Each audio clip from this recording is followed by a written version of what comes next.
Hello sa mga nagtatanong na kung yun bang mga video natin sa Facebook natin o sa Facebook Reels natin, pwede ba yung i-upload sa YouTube? O kaya yung mga videos natin sa YouTube, pwede ba yun i-upload natin sa ating Facebook Reels?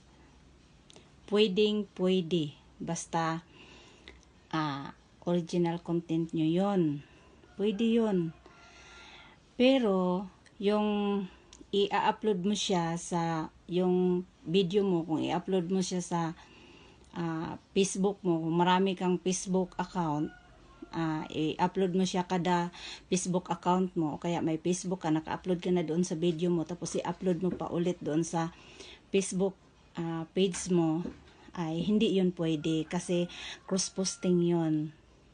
Yan ang hindi pwede. Pero kung yung video mo